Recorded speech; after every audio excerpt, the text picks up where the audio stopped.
What's up, guys? BC coming at you with a packed, stacked, and jacked upload today. According to my production sheet, we have some really good discussions on tap, man. VKM, Vincent Kennedy McMahon, remaining defiant for an upcoming huge project that is going to flip the wrestling world upside down. And against better counsel, perhaps better judgment, VKM has proclaimed no chance in hell he's going to miss this project. We'll talk all about it in today's upload. Also, as Trinity Fatu, Naomi, looks to be on her way out of TNA, TNA believes they have the answer, a replacement, a former WWE female star that was part of the 2023 releases. Is this star going to move the needle in TNA? Is this the right fit for TNA? Is it going to help? Those are all questions. We'll talk about it in this upload. But even more importantly, it's what this female star said about her WWE booking that has people talking. She's not happy about it. And she also says why this run with TNA, why it will be different. However, will it be? It's a discussion that has to be had. Speaking of discussions, Jimothy Cornette, who is not known for saying the most positive of things about alternative entertainment wrestling, but Jimothy Cornette has raised a really big discussion in the wrestling world, and it has to do with Adam Cole and his new faction. Wait till you hear what Jimothy Cornette says about it. And the reason it's a big discussion is because the biggest question is Jimothy Cornette wrong with what he is saying? We'll talk about it. You guys decide.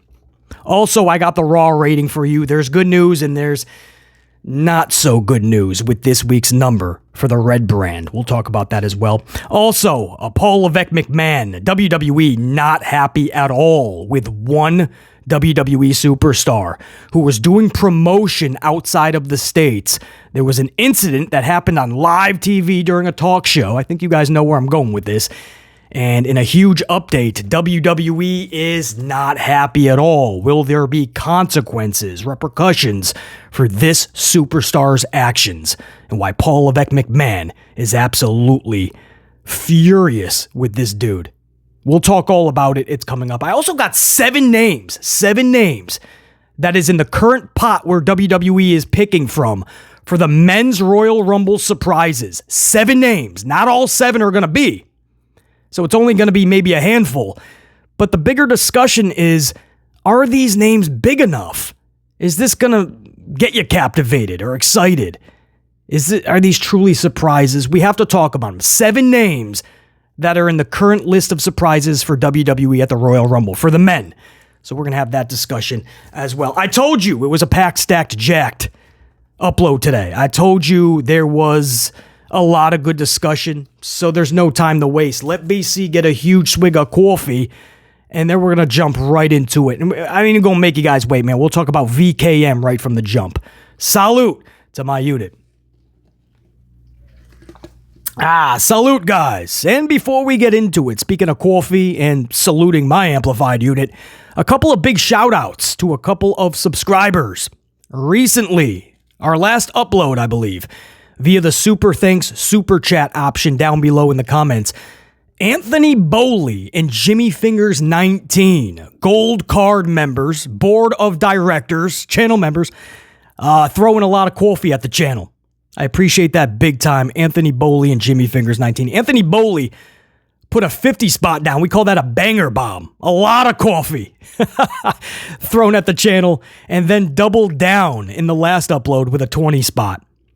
And Anthony Bowley, I absolutely agree, by the way, as I am a Jinder Mahal supporter. There is no way Mahal should be winning the 2024 Royal Rumble. I don't care if Paul Levesque McMahon wants to troll TK or any other wrestling promoter. But to have Mahal win the Rumble just so Tony Khan can sulk in a bucket of tears is not best for business. And this is coming from a Mahal supporter. No way should he be winning that Rumble. So I absolutely agree, Anthony Bowley. I appreciate it. And Jimmy Fingers 19 with a 20 spot in that last upload via that Super Thanks. Jimmy Fingers 19 did some amplified booking for the WrestleMania card. I like the card. I have an asterisk, Jimmy Fingers 19. Gunther versus Brock for the IC title. If it was not for the IC title, Brock versus Gunther, okay. It's just not the time. Of course we all want to see that match. But Brock Lesnar is the ultimate prize fighter. That means heavyweight championships. UFC, WWE, it wouldn't matter. That's his whole character. To see Brock Lesnar go for the IC title is laughable and not in a good way. It wouldn't even make sense. Then again, nothing Brock does makes sense anymore. He attacks Cody Rhodes the day after Mania 39, and Cody didn't even have the title. They called a last-minute audible and held it on Roman. So Brock just attacks Cody for nothing. Breaks his arm 3 times within the whole summer, and then at the very end, before he leaves, he hugs it out with Cody. So I guess maybe nothing making sense would make sense for Brock. Come back and go for an IC, a mid-card title. Because as much as we love the IC title, that's what it is, right? Gunther is a mid-carder. That's why he should be losing the title at WrestleMania.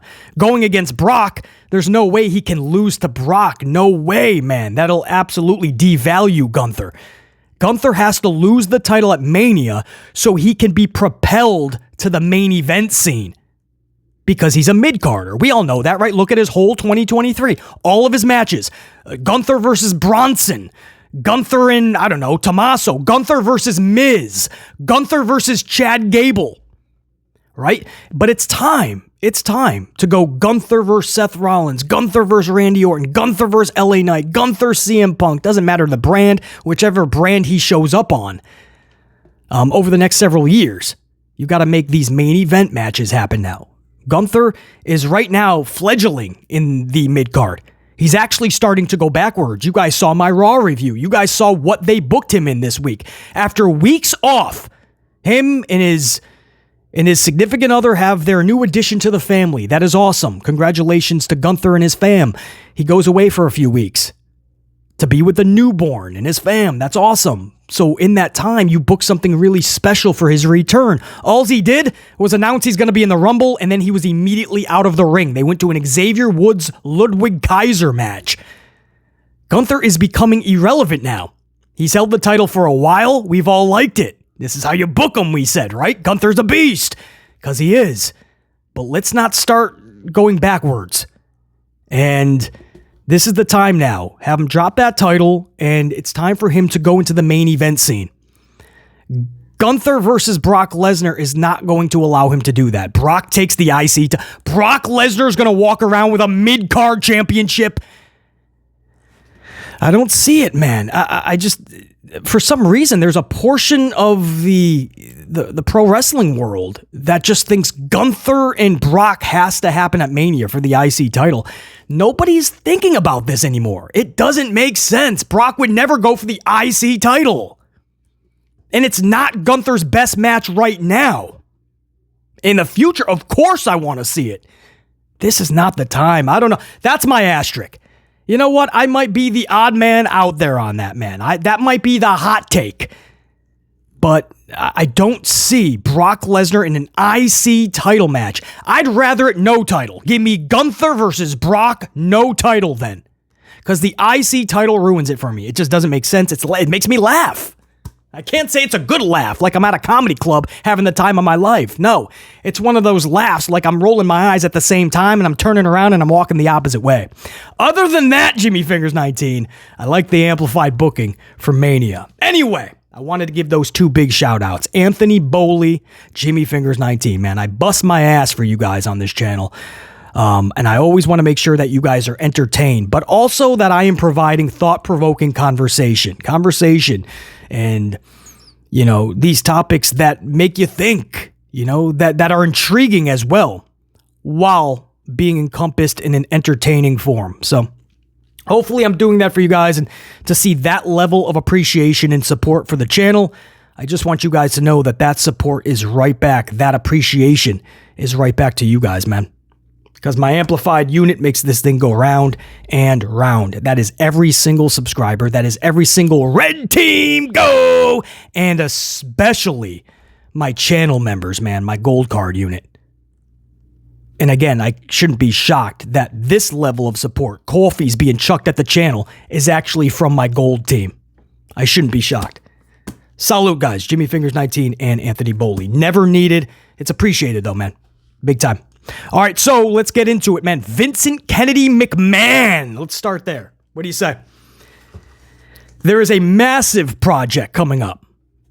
It's on Netflix. It is a Vince McMahon documentary. Literally, this thing is about Vince and only about Vince, and it is going to detail everything. I mean everything. You guys don't need me to go into specifics. This is going to be a big, massive production. Now, here's the little asterisk here, right? Against what we are hearing is better judgment, better counsel for Vince, meaning legally. They're telling Vince not to be a part of this project, right? It's best if you just don't speak on it. There's going to be a lot of things involved in this documentary that it's better. Some things are just better left unsaid. Sometimes it's better if you just don't say anything at all. And Vince McMahon, in true defiancy, right? There's as he gets older, I think he only gets more defiant. Maybe that's just the way it is, right? But he says, no chance in hell I am not going to be a part of this.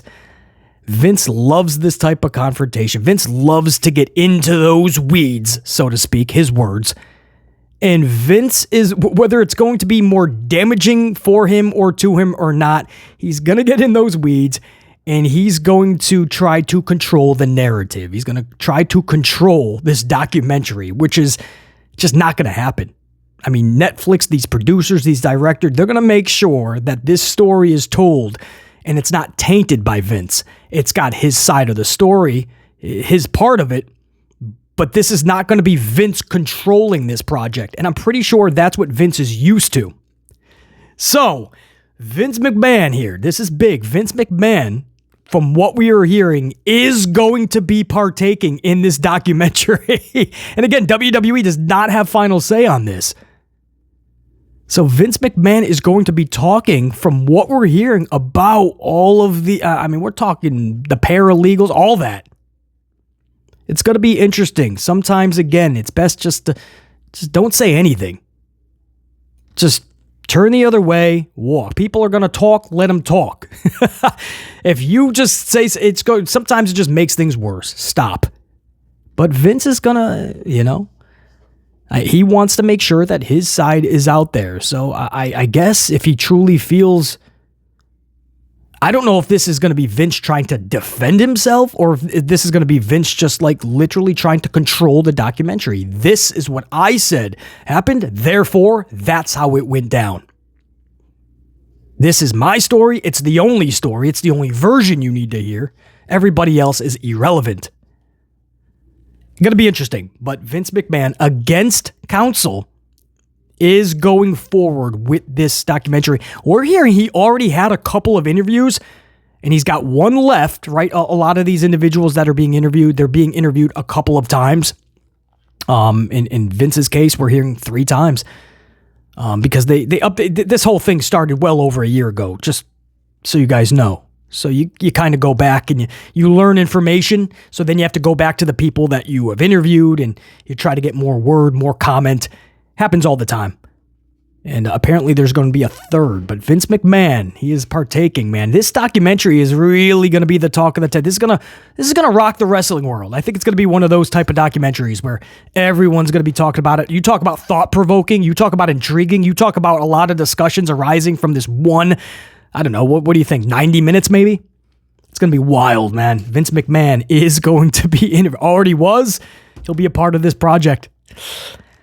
Don't know if that's the right call, man, but we'll see. It's going to be fun for all of us, man, to really see how this whole presentation is brought about. Moving on. Speaking of Vince McMahon, he, of course, has been furious many times over the last several decades, running WWE, and many wrestlers just getting him frustrated to a point where he's pretty much, his face is Brock Lesnar red. But it's not him this time. I'm guessing he is. I just don't have confirmation. But knowing Vince, he's probably furious at this professional wrestler, this superstar. But Paul Levesque McMahon, for sure. That's the word BC's getting. And it's really other WWE officials as well. Furious at Grayson Waller. If you guys don't know, he was out of the States recently promoting, I believe, was it Elimination Chamber? I think it was the Chamber for next month. So Australia, I guess. I don't know. They're going all over the world over the course of the next 12 months. So I forget who's doing promotion where. Sometimes they're already in France doing marketing. But I think this was for Elimination Chamber. And it was LA Knight and it was Grayson Waller. And they're having this little sit-back, laid-back interview with a couple of hosts. It's like a Today Show, but this country's version of it. And this happens all the time with wrestlers, man. BC's been viewing professional wrestling for decades, and they just don't get respect on shows like this. They just don't. They treat them like it's some sideshow carnies, right?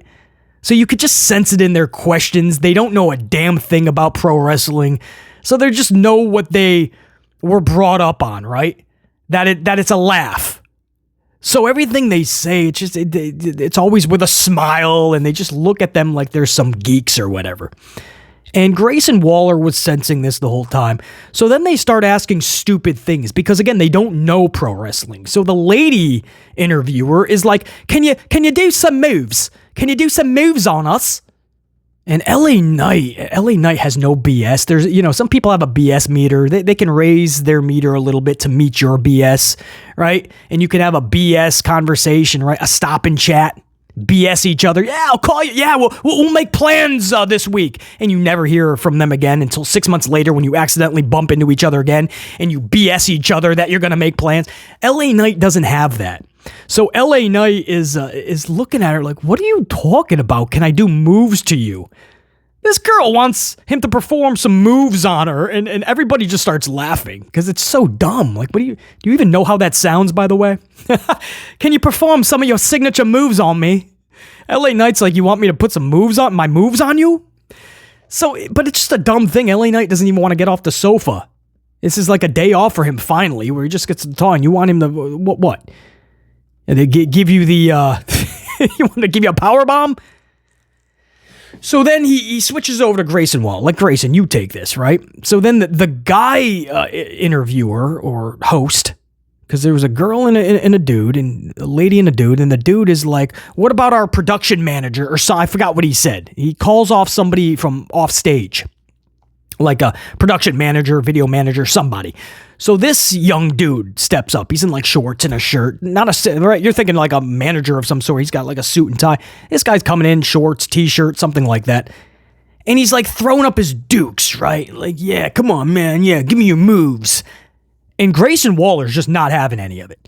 And this is Grayson Waller's character. I say the same thing about MJF and AEW. They kind of live that character, even if it's on the social doohickey machine. If you try to get an autograph from them, they'll probably flip you off and insult your shoes or something, make you cry. So you got an autograph, but you better get a bucket because you're going to be crying on the way home.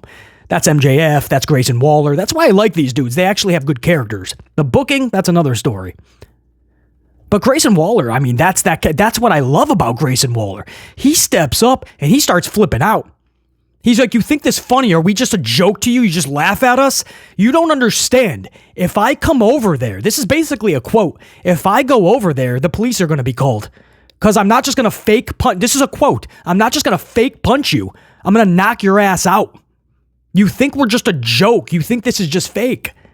I'm tired of you disrespecting us, and I think he means everybody. This is not his first rodeo or his first interview. And these poor wrestlers, they sense that, They sense that these people interviewing them, they've never watched a lick of wrestling. They just know what they think they know, which is that it's a sideshow circus. They don't understand the people that have been paralyzed or passed away in that ring, the broken bones, the sweat, the blood, the tears, being away from the family half the year at a time. Half their years, every year after year, until their career is over. And in pro wrestling, is it really ever over? So that culminates right into a lot of time missed. The birthdays, weddings postponed. The lady's like, I picked this day. It's the perfect day. Yeah, that's Backlash. I got to be there for that. This is our wedding. What? Got to be at Backlash.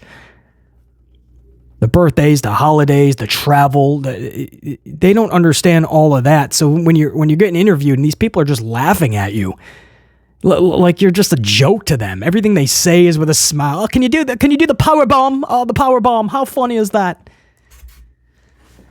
So Grayson Waller flipped out, and I love it. I really do. I'm sure most of actual fans, I'm sure Grayson Waller just earned a lot of their respect.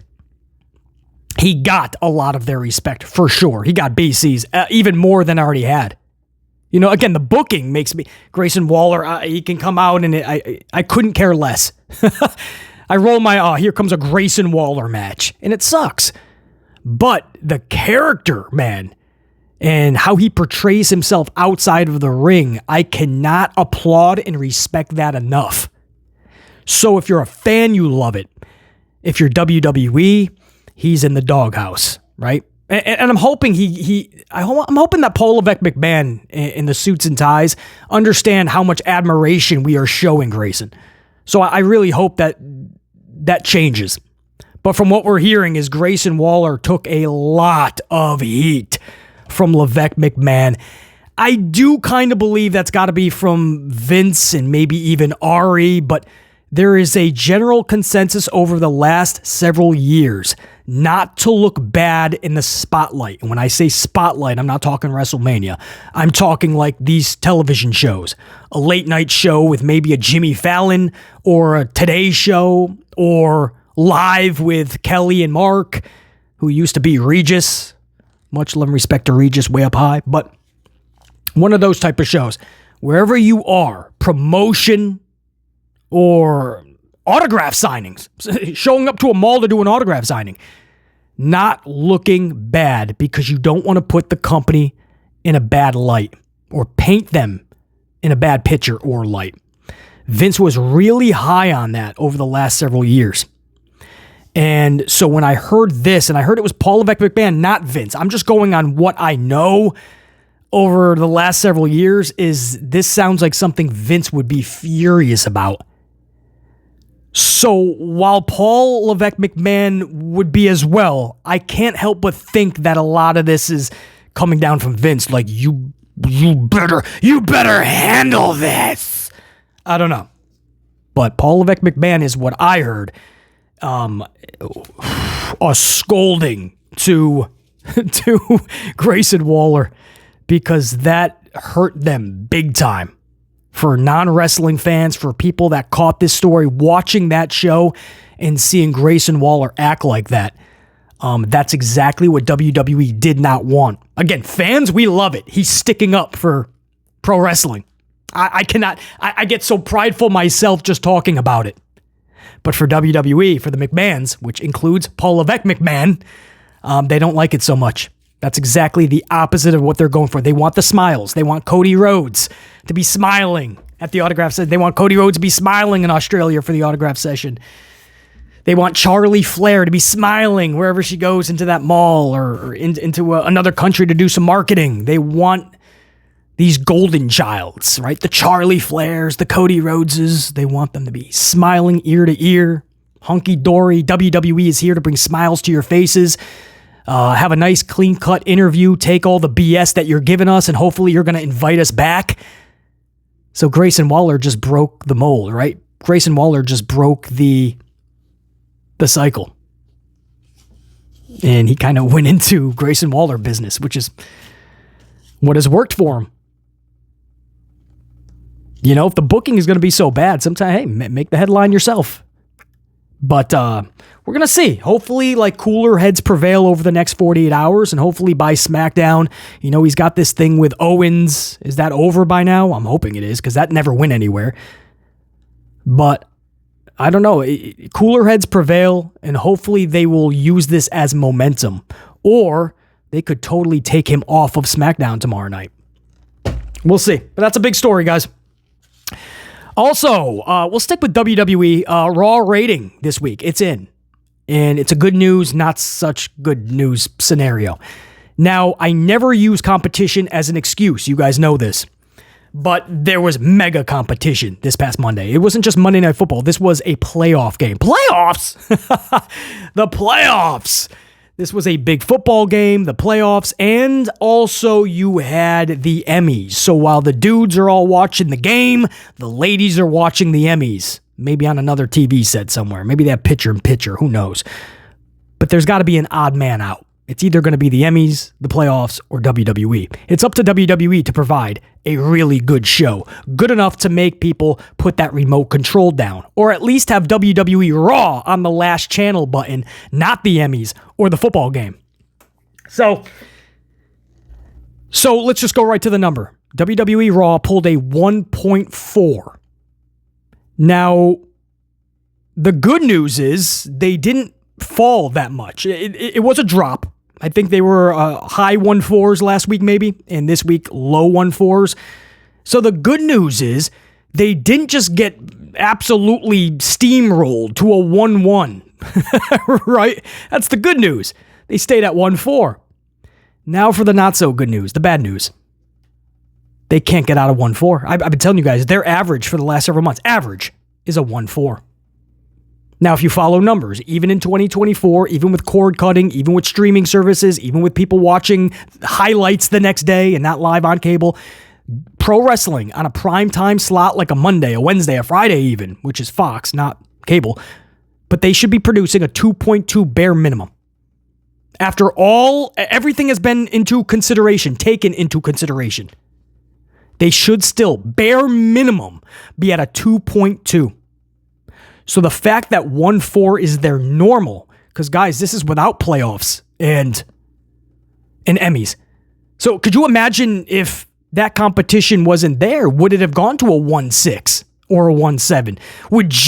Is Jinder Mahal the ratings grabber, the new demo god? Oh, who knows? At least they stayed at the 1.4. But the problem is they are entrenched at about 1.4, 1.5. Which again, by our calculations, bare minimum, they're 750,000 viewers. Off pace. 750,000 viewers roughly. They're hoping that they get them and then some for WrestleMania season, right? They pull over 2, get to that 2-2, and maybe if you got The Rock and some several other, I should say, puzzle pieces, not just The Rock, maybe they can catapult over 2.5 even. That's what they're hoping.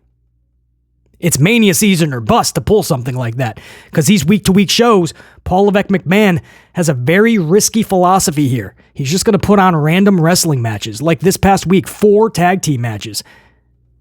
And aside from one of them, 3 out of the 4, I wouldn't blame anybody for watching the Emmys or the playoffs. Old episodes of Boy Meets World. Zoobly Zoo. Reading Rainbow. Anything but 3 out of those 4 tag matches. I wouldn't blame them at all. And it's just repetitive still. The only difference is they're even more random than ever before. And now you have heels versus heels and face versus face. Right? Drew's supposed to be a heel now, or at least he should be, not a tweener. And Drew's taking on Damian Priest, a heel in what is supposed to be looked at as one of the biggest heel factions. And this is what we do. Heel versus heel, face versus face. It's non-stop. And at some point, it's got to stop. You're just making viewers turn away. Since Paul Levesque McMahon has taken over WWE, creative in totality anyway, WWE is producing its lowest numbers of all time for Monday Night Raw. And again, we went over this. Levesque McMahon has told you time after time, he's lost with the third hour. He tells you how difficult it is. What he's not telling you is he's lost with the second hour. Levesque McMahon is better, I should say, really good. Much better when he has 1 hour, right? He could do like the NXT black and gold, but again, there was many other reasons why that was that good, not just Paul Levesque McMahon, but I'll give him some credit. Once you go to a second hour, forget about it. 3 hours, this dude's lost. And then you tell him he has to do 2 more hours on a Friday night, forget it, dude. This is what I'm trying to tell you guys. This is Levesque McMahon's WWE. These are the main shows. He needs a lot of help. Even if you love HHH, that's fine. He needs a lot of help. This dude cannot get out of the 1-4s.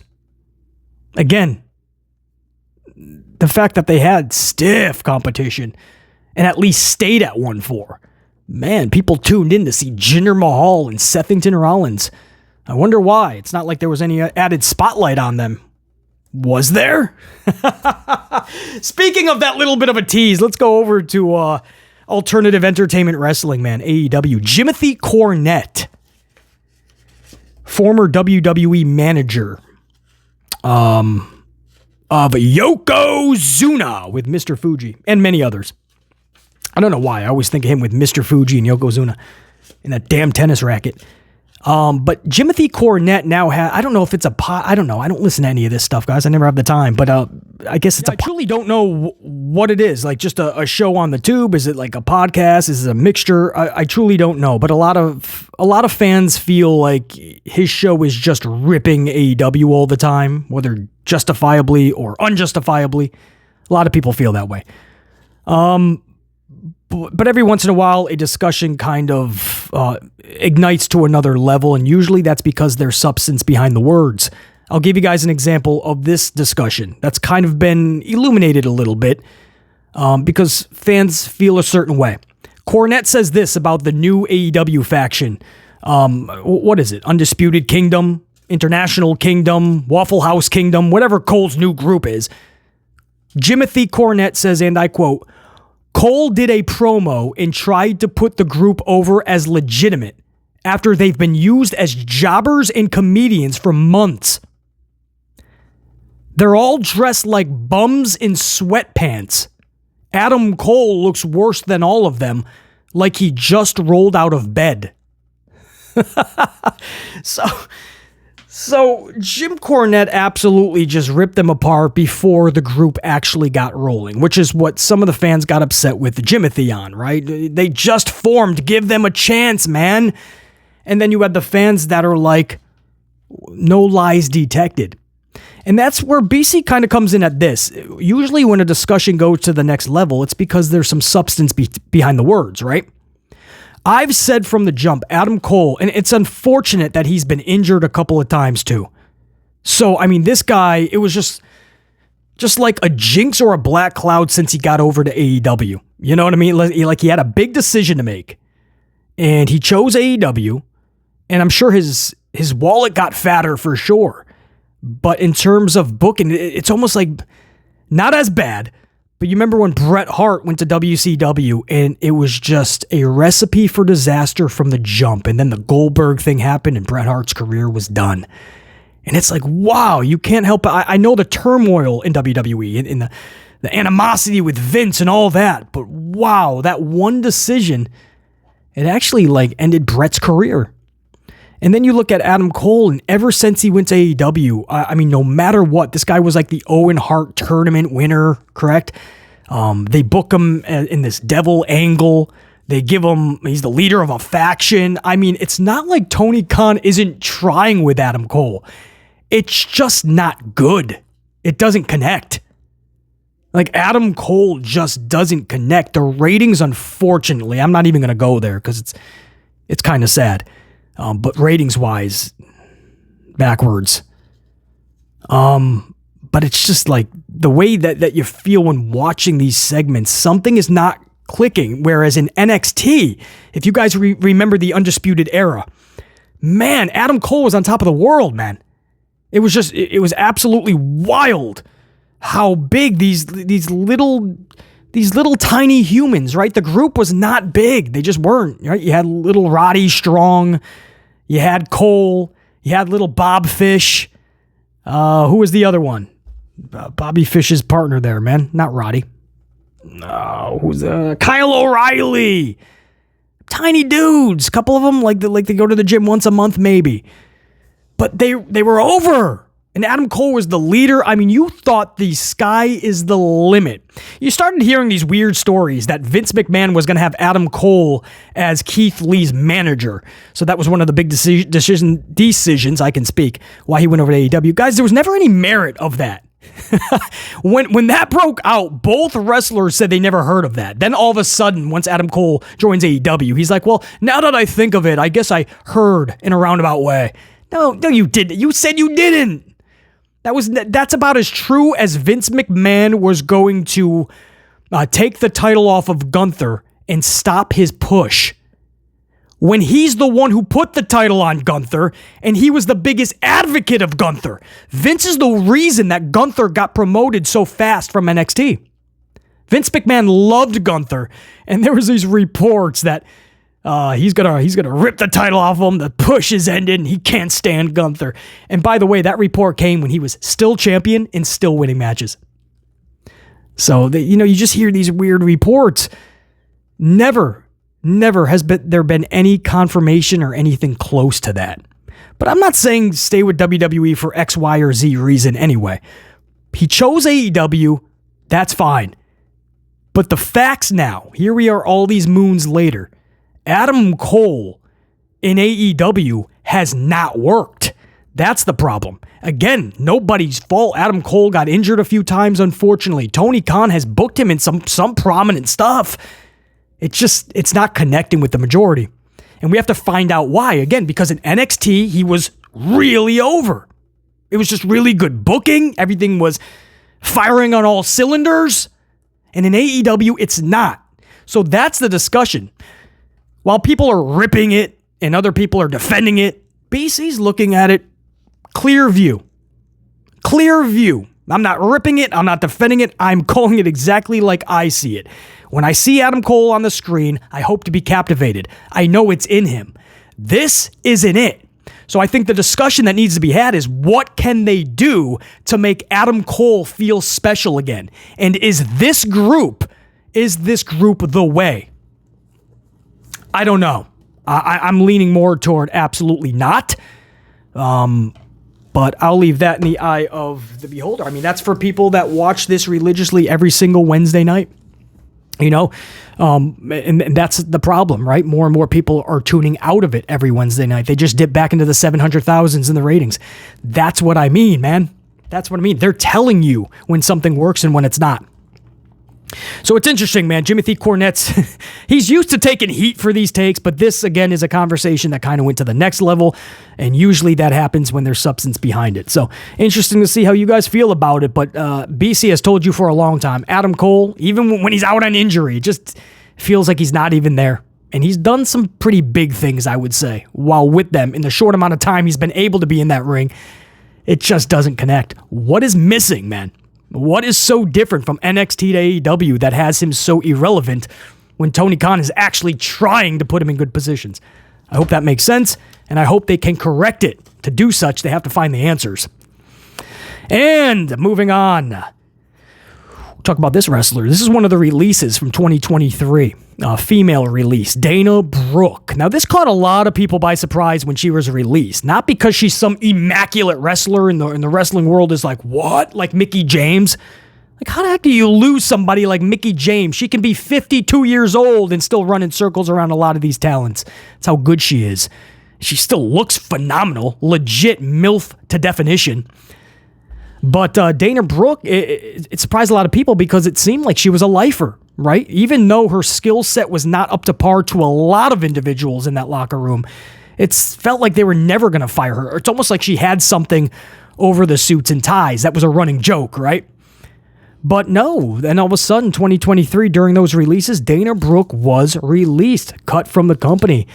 And you got to believe, at that point, the wheels are spinning, right? You got some animosity toward the company, and you're kind of like, man, if I did this different, if I was booked this way, I could have been more special. But that's the beauty of hindsight. You should have been saying all of this while you were with the company, right? If you were truly that pissed off or truly that unhappy, you wouldn't wait to be released. You would have left. You would have walked out, right? A Banks of a Sasha Nature, for instance, or a Fatu that's a Trinity. A Punk of a CM Nature. They all walked out, right? They just said, screw this, man. I don't care if I'm leaving money on the table. Stone Cold once took his ball and went home. He says he regrets it to this day, but he did it. He had the balls to say. He took his balls home. And he said, no, I'm not doing this, man. I don't feel right about this. I don't need this. I don't care if I'm leaving a ton of money on the table. I'm out. Brock Lesnar's done it 3 times. Now you say, well, BC, yeah, the bottom of the card can't really do that. Well, no, that's BS. I've seen Gail Kim do it, right? One of the best female wrestlers in the world at that time, but she was at the bottom of the card. Part of the reason she felt like she was being misused, mistreated, and she left a battle royal live on air, eliminated herself, said fuck you to Vince on the way out, and walked out of the company. So that's BS. I've seen lower tier card members also walk out. So my point is that after you get released and another company picks you up, you know, careful about how you were being booked previously, because that will come off as either one of 2 things: bitter, which I don't think she's being here, or absolutely Monday morning quarterbacking on many things that you should have had worked out while you were there. You're coming across as somebody who's being a highly contradicting. You're claiming this now. You claimed nothing while you were there. What are we saying, right? TNA Impact is about to lose Naomi, Trinity Fatu, right? She's going back to WWE. That's the latest reports we're getting. We don't know if it's going to be in time for the Royal Rumble. She has a few more dates. She lost the title to Jordynne Grace in front of Bayley and Sasha Banks, by the way, Mercedes Moné. Props to Jordynne Grace. But it appears she has a few more dates left. I don't know if that's going to be wrapped up before the Rumble, but they're trying to bring her in for the Rumble. So the answer for TNA is we're going to lose Naomi, Trinity Fatu. Let's bring in Dana Brooke. Is that going to move the needle? Listen, eye of the beholder. I hope the best for the company. I'll just leave it at that. Dana Brooke is now going to be known as Ash by Elegance. And her debut, she's almost like a Toni Storm, but in color, right? Almost like Marilyn Monroe looking.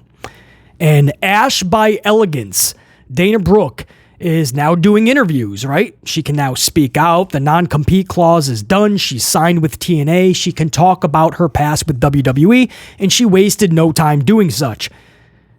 Dana Brooke says the following. This is a quote.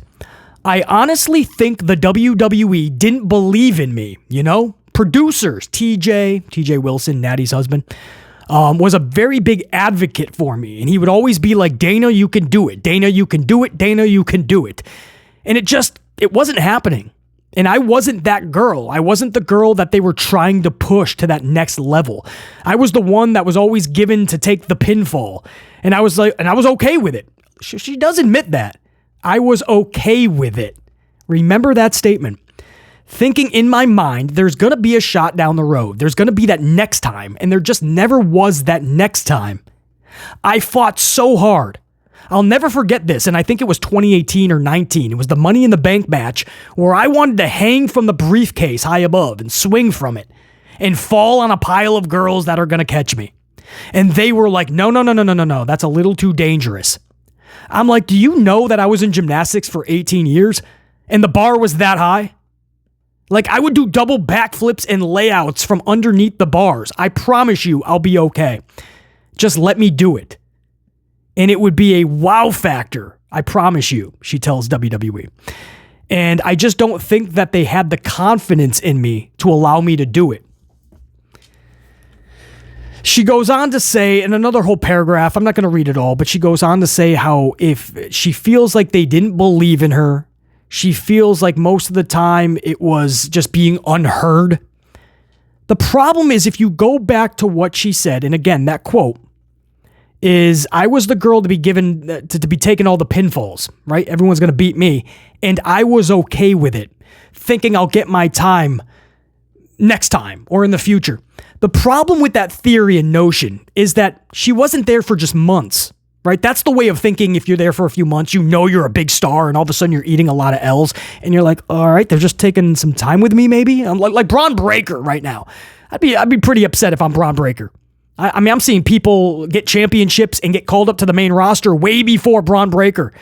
This new dude that won the breakout tournament already is holding a championship. You got dudes already and gals going up to the main roster and snap of a finger, overpassing Braun Breaker, who's in NXT just racking up one L after another and becoming more and more irrelevant by the week. And in weird tag teams with people like Baron Corbin.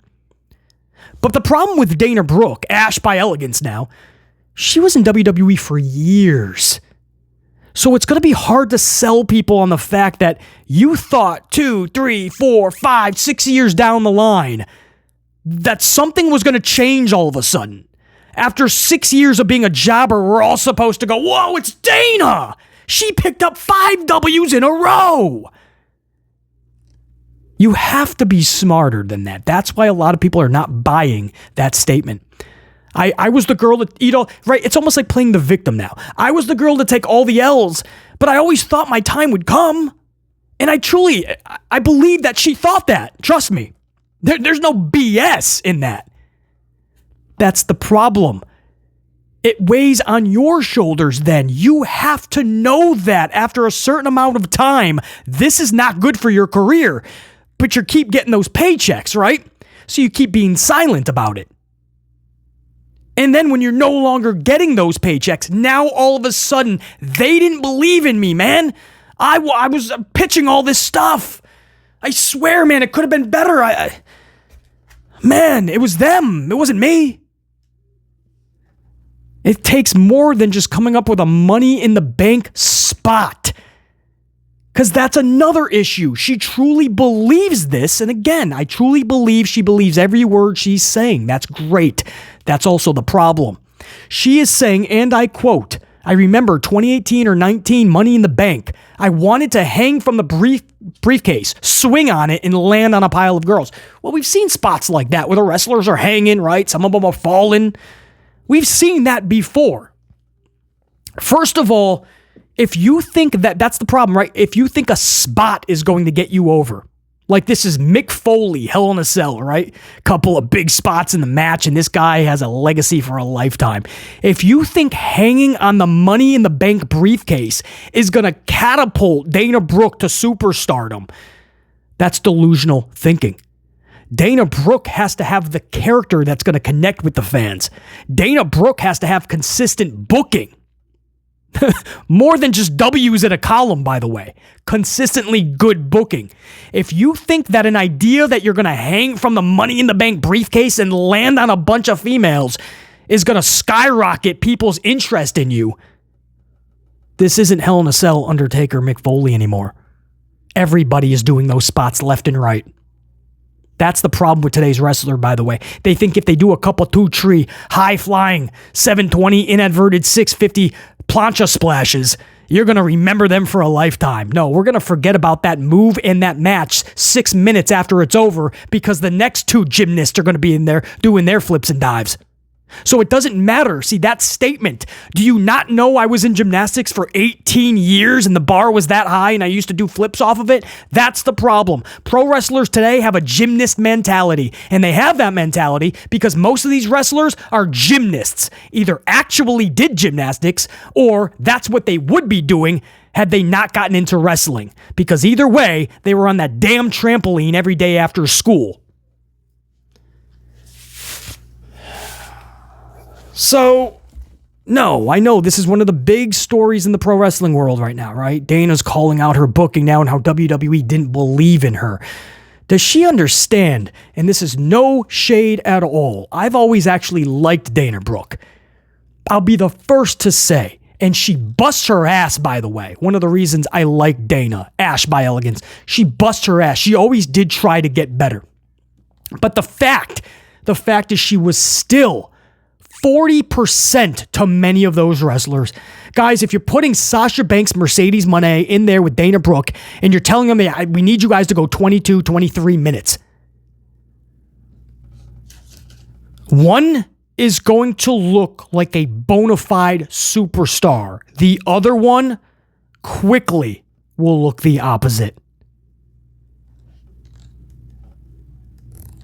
They can only believe in you so much. You kept your job for years with half the skill set as a lot of those females.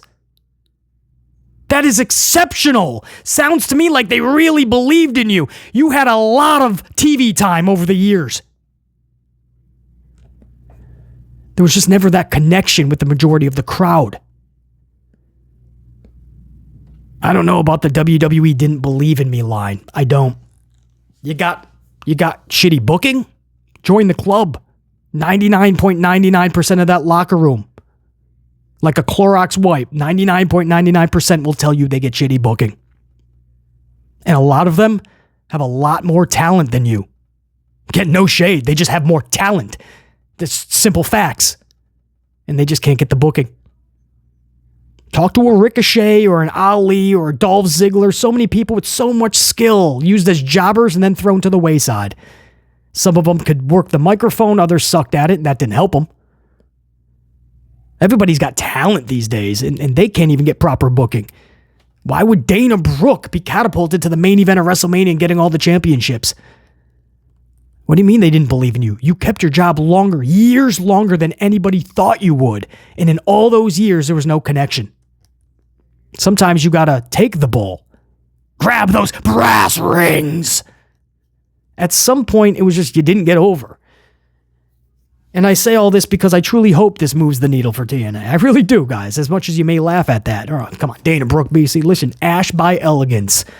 We'll give it a try. We'll see what they do with it. I wish Dana Brooke the very best. I hope this is just one of the only interviews she cuts on WWE, and blaming them or they just didn't believe in me, man. I gave all these ideas. Just say, hey, it didn't work. Spent some years together. That's in the past. Maybe one day I'll revisit that past. Maybe I'll circle back.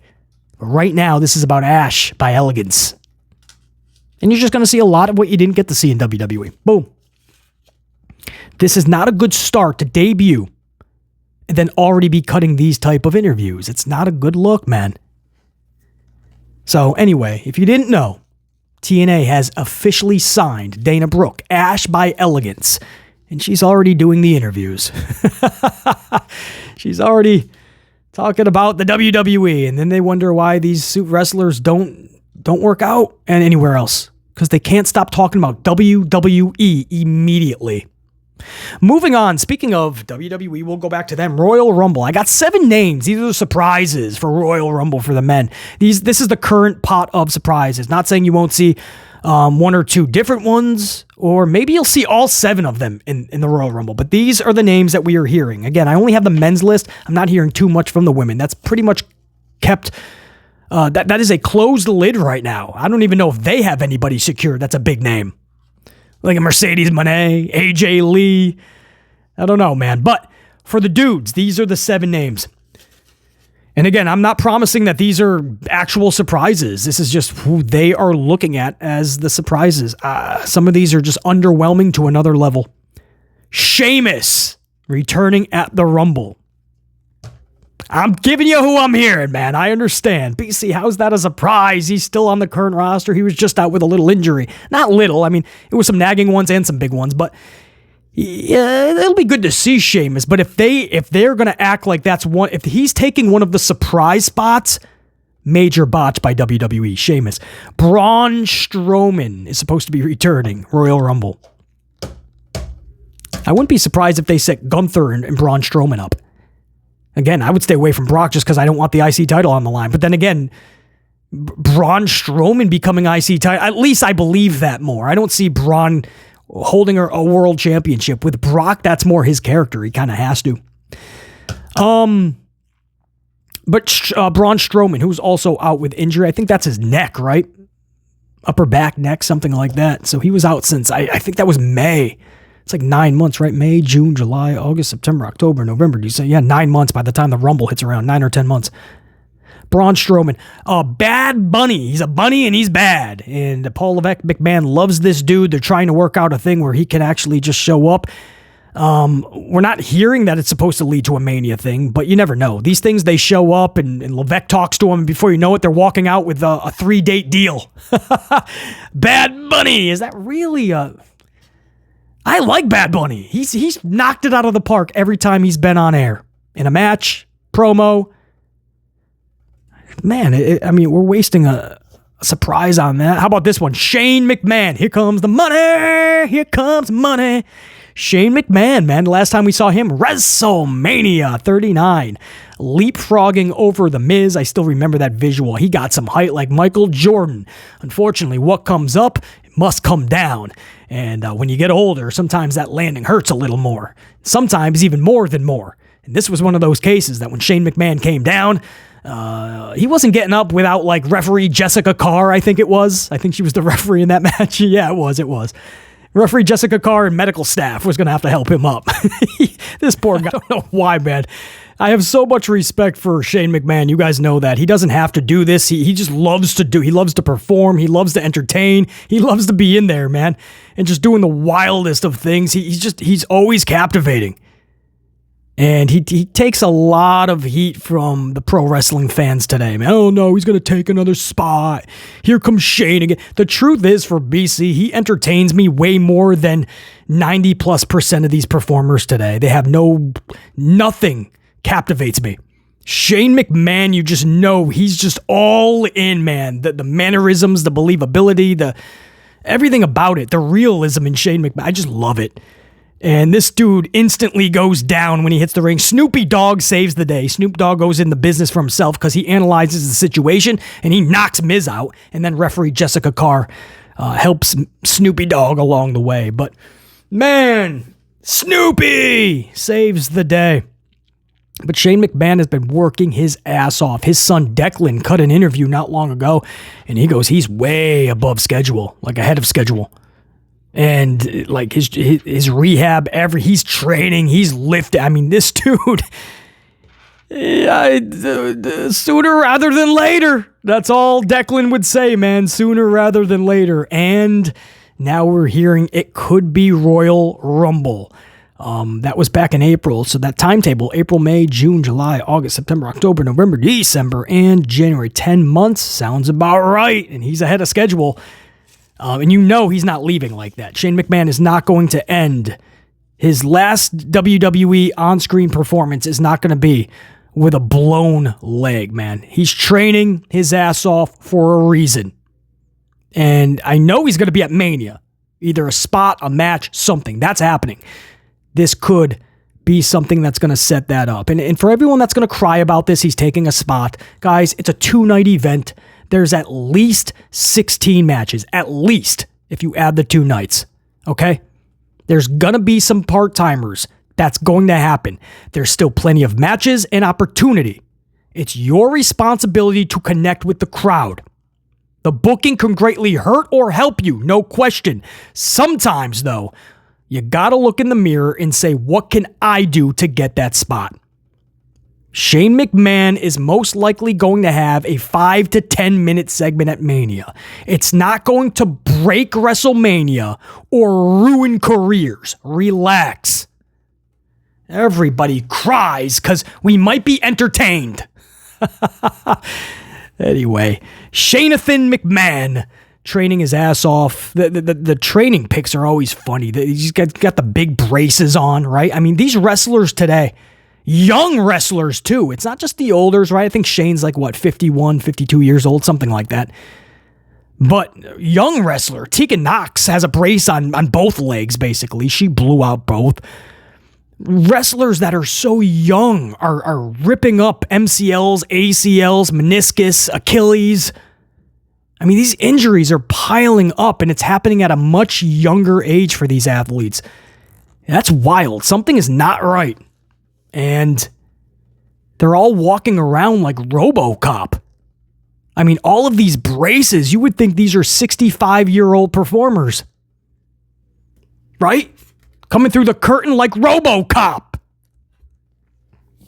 They're going to be literally just steel at some point, man. Rods and bolts and braces. Walking to the ring literally like RoboCop, man. Give me 5 minutes. It's going to take me a while. I am getting rusty. Forgot to be oiled. Oh, man. Too funny. Well, The Undertaker used to take 10 minutes, I guess.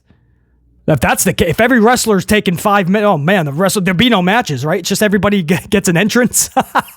Give them a salute. WrestleMania's over. See you next year. All right, this is going off the rails, man. I think that's going to do it, guys. I think I covered all the main stories that I would like. Oh, no, wait, I wasn't even done with the 7 names. What am I doing? Sheamus, Strowman, Bad Bunny, Shane McMahon, Pat McAfee. Royal Rumble surprise entrant. I'm okay with it. No harm, no foul, I guess. if there's more fun surprises to come, right? It can't just be Pat McAfee or this dude, X-Pac. He's in the pool, guys. He's part of the 7 names, X-Pac. Or the 1-2-3 kid, maybe. Maybe you'll get that version of Sean Waltman. You better have more planned than that. And then Brock Lesnar is being discussed. Brock Lesnar. I'm hearing Lesnar is going to be at the Rumble, but he's going to have some participation in the main event. That's just what I'm hearing. But I guess they could put him in the Rumble. There's no way he can win this thing, obviously. So then somebody would have to eliminate him. Is that how you're going to start the Gunther feud for the IC title? And then maybe it's not just about the IC title for Brock. He just wants to take out Gunther. But then again, Gunther can't lose to Brock. That's the whole point. No way should Gunther be doing a job to Brock right now. Not in his career at this point. He needs to get in position for that title, but the person that beats Gunther for that title has to be somebody around that same level right now as Gunther.